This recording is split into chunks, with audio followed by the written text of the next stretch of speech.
소득 인정액 낮추는 방법. 집도 있고 자식도 있고 평생을 성실히 살아왔습니다. 그런데 우리 부모님은 단 한 번도 복지 혜택을 받아보지 못했습니다.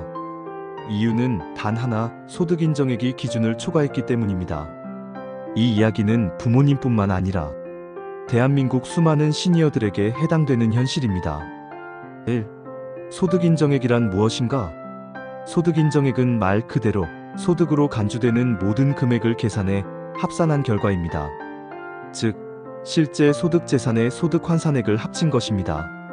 정부는 이 숫자를 기준으로 복지 대상자를 판단합니다.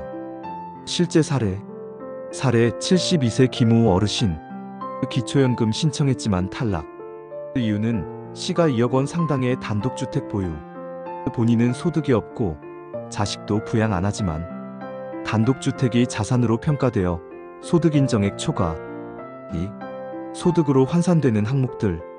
다음은 소득으로 간주되어 합산되는 주요 재산 항목입니다. 주택 및 부동산 소득 환산율 적용. 자동차 경차 제외 대부분 환산 대상. 금융재산 예금, 보험, 적금, 해약 환급금 등. 기타 귀중품 자산 일부 고가 소지품 등. 이 항목들이 합쳐져 기준 금액을 초과하면 기초생활수급자, 차상위계층, 기초연금 모두 탈락합니다. 실제 사례 68세 이호 부부. 생활비는 자녀 도움, 소득 없음.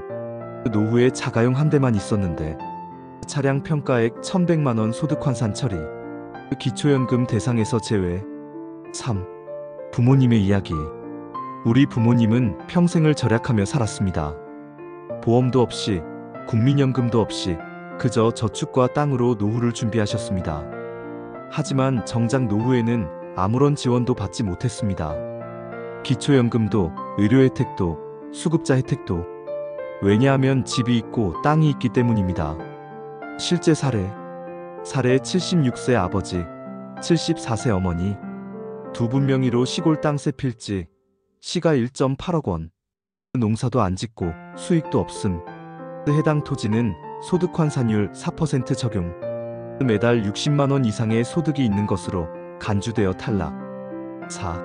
소득 인정액 낮추는 방법. 첫 번째, 차량. 첫 번째 전략은 차량 조정입니다. 차량은 생각보다 큰 금액으로 환산됩니다. 경차로 교체 시 평가 제외 가능. 차량 처분 시 증빙자료 꼭 필요. 실제 사례 73세 김모 할머니. 자녀가 선물한 SUV 2천만 원 차량. 기초생활수급 탈락.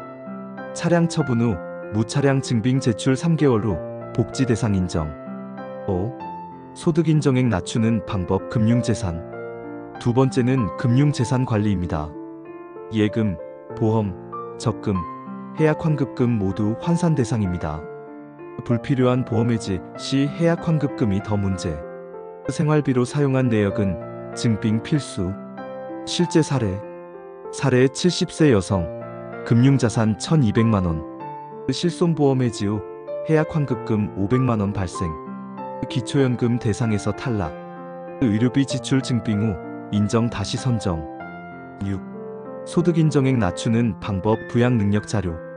세 번째는 부양 능력 없음 자료 제출입니다. 자녀가 실직 중, 미혼, 장애인 등일 경우 공문, 진단서, 소득 확인서 등을 통해 부양 불가능 증명 가능. 실제 사례 78세 노부부. 아들 둘 있음. 두 아들 모두 일용직, 소득 미확정. 부양 의무자, 소득 기준 초과로 탈락. 실직 및 일용근로소득 내역서 제출로 다시 수급 인정. 7. 상담과 전략적 활용. 복지의 핵심은 전략적인 접근입니다. 제도를 잘 모르고 신청하지 않거나 불리하게 신청해서 탈락하는 경우가 많습니다. 주민센터 사회복지과 상담, 복지로 사이트 정보 검색, 전문가 상담 사회복지사, 법률구조공단 등. 실제 사례 75세 혼자 사는 여성. 복지 신청 한 번도 못 해봄. 주민센터 상담 후 기초생활수급, 기초연금, 통신비 감면 모두 수급 중. 8. 마무리 메시지. 복지의 핵심은 정보입니다. 모르면 손해보고 알면 받을 수 있습니다. 우리 부모님의 실패를 다른 분들에게는 기회로 바꿔드리고 싶습니다.